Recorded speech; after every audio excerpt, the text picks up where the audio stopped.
Dan di Indonesia perlu kita perbaikin teman-teman, selalu ada persepsi insya Allah itu seakan-akan tidak pasti. Justru kalau pasti bilang insya Allah. Insya Allah lebih hebat dari kata-kata pasti.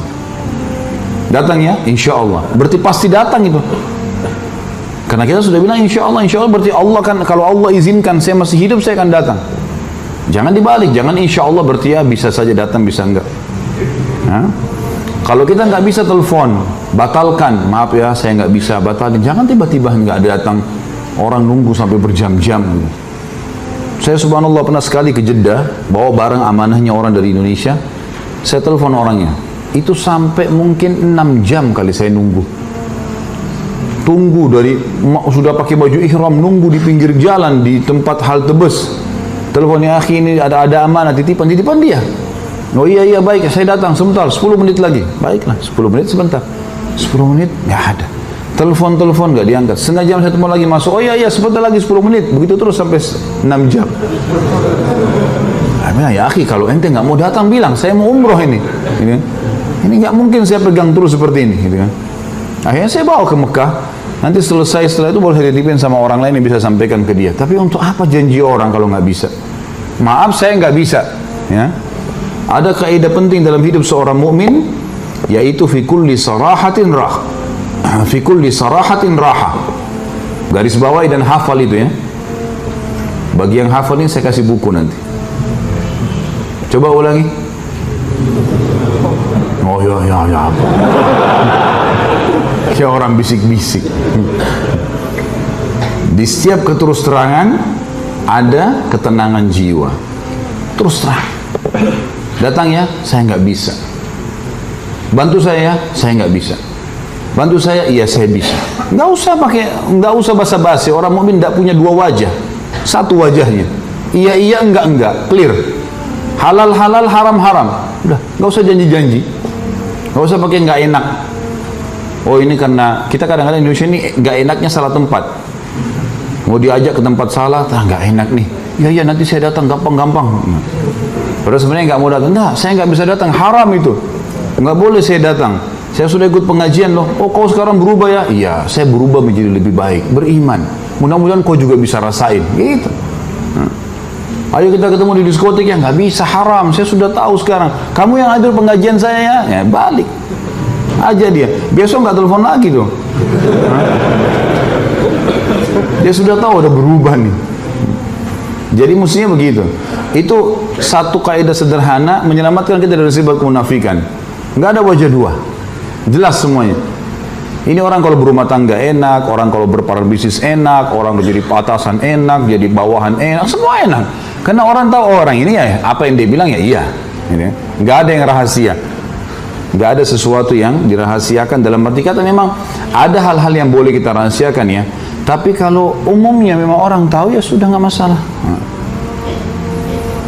Kemudian yang keempat adalah kalau mereka berdebat, mereka curang. Itu sifat orang munafik yang keempat. Kata Nabi SAW, kalau 4 hal ini ada pada seseorang, pastikan dia munafik tulen sampai dia bertaubat.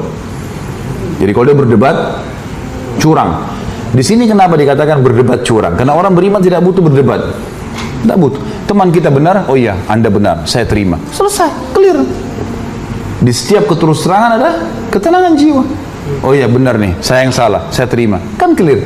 Orang yang suka berdebat walaupun dia salah, ciri munafik.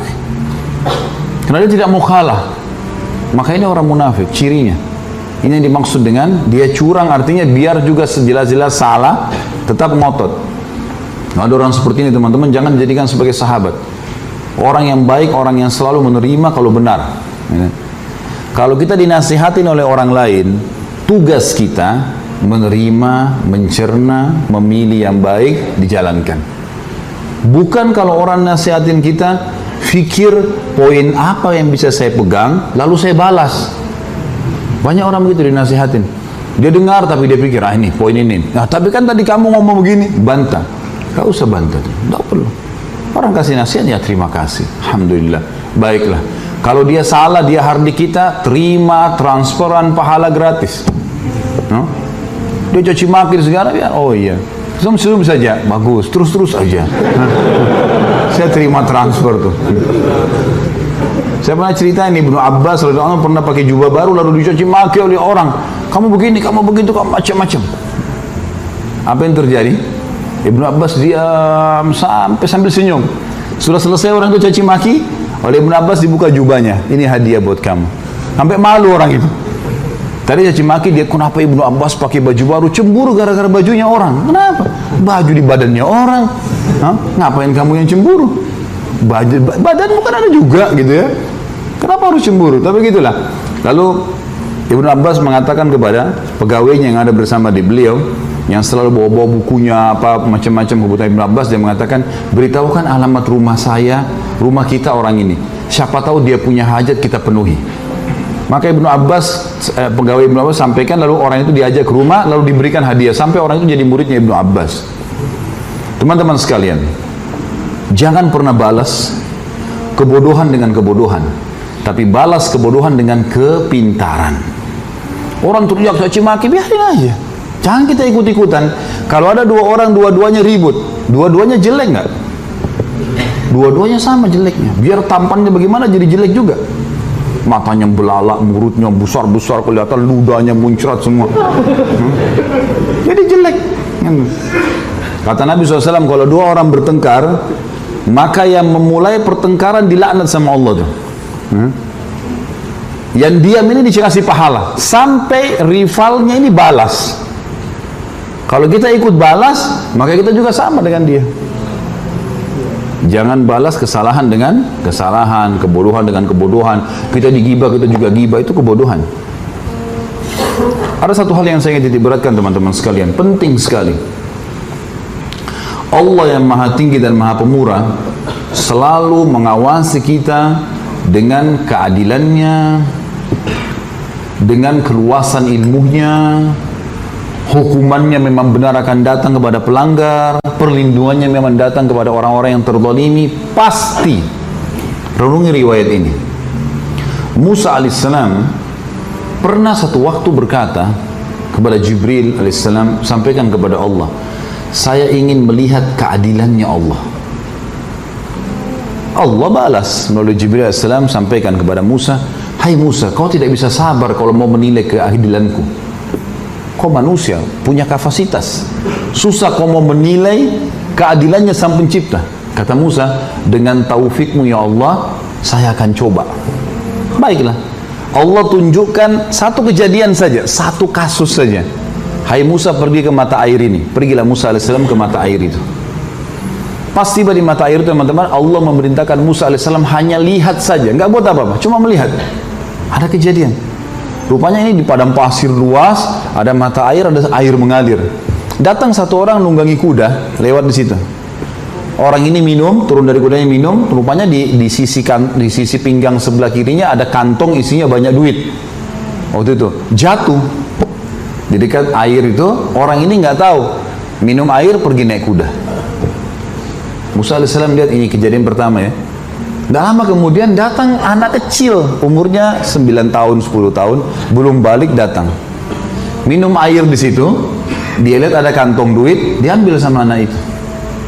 Pergilah anak ini. Dua. Yang ketiga, datang orang buta. Orang buta ini mau sholat. Dalam kisah ini dikatakan mau sholat. Allahu alam, pada zaman Nabi Musa alaihissalam sholatnya apa sama dengan kita nggak tahu. Ya. Tapi jelas mereka punya ibadah, sholat, gitu kan.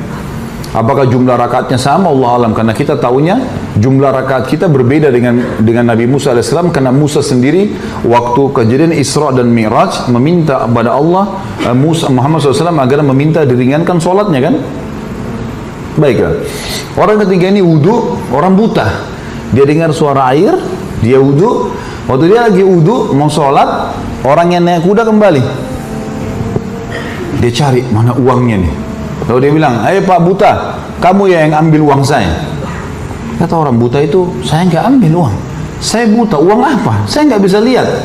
Enggak, kau pasti ambil uang. Tadi saya turun di sini, saya minum sini, uangnya jatuh di sini. Enggak, ribut, cekcok. Akhirnya si penunggang kuda membunuh si buta. Sudah selesai. Buyar kita. Sudah bubar sekarang. Pergi orang yang itu, uangnya sudah hilang, si buta sudah mati di situ. Musa alaihissalam lihat. Musa berdoa sama Allah, ya Allah, saya nggak sabar lihat ini.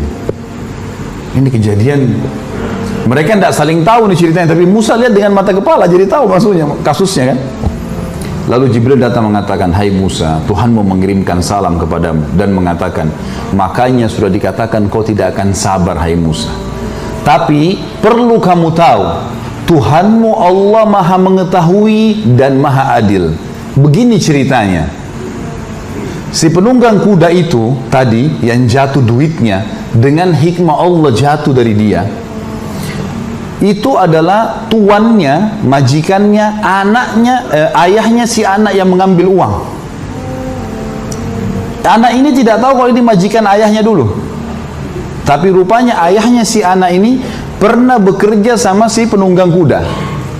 Pernah bekerja sama penunggang kuda ini tidak memberikan gajinya. Dan subhanallah gajinya senilai kantong itu.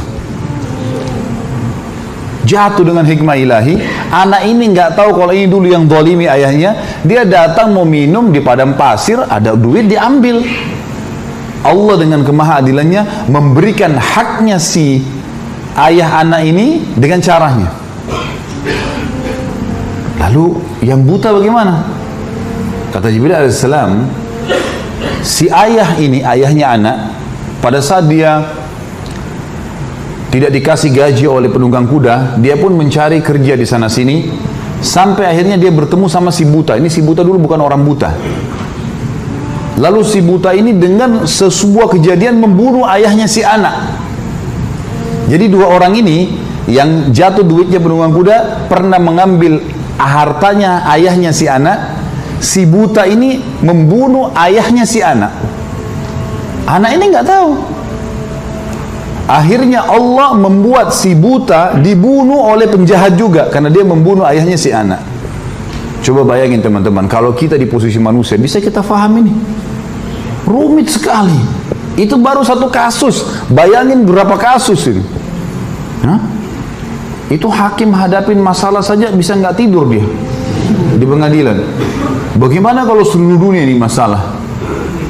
Apa yang kita bisa ambil pelajaran dari kisah ini teman-teman sekalian? Bagaimana Allah mengawasi, mengontrol, dan kalau orang beriman berada di relnya Allah, nggak usah khawatir. Nggak usah jadi orang munafik, nggak usah jadi orang kafir, orang mukmin enak. Dan Allah maha adil, pasti mengambil hak kita. Bayangkan ayahnya si anak ini sudah mati loh, Allah masih kembalikan haknya dengan caranya Allah. Allah mengatakan dalam Al-Quran, a'udzubillahi minasyaitonirrajim, innahum yakiduna kaida wa akidu kaida. Mereka mau ngatur tipu daya, aku juga mengatur tipu daya, kata Allah. Nggak bisa buat apa-apa mereka. Jadi teman-teman sekalian, tidak usah khawatir. Ada banyak orang lemparkan isu umat Islam lagi terdesak, nanti akan dibantai. Isu semua. Kita punya wahyu dari langit, orang beriman akan menang. Selesai konsepnya. Mati terbunuh, mati syahid. Terzalimi, ambil haknya di akhirat. Nggak ada yang hilang. Nggak ada yang hilang. Jadi bagaimana saja kita berada di realnya Allah. Dan